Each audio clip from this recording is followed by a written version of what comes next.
Assalamu alaikum. My name is Abdurrashid Muhammad. I am the teacher at City Court College.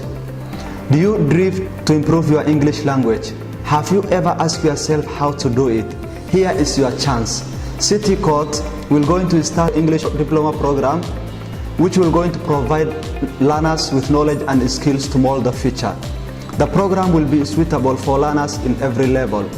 The program will commence on 1st February 2021. The admission intake is going on in our college. The program will continue for a period of 3 months. Bismillah, magacaygu waa Xalima Cabdullaahi Axmed. Magacaygu waa Maxamuud Cabdiraxmaan Daahir. Waxaan ka mid ahay ardayda dhigata City Court College.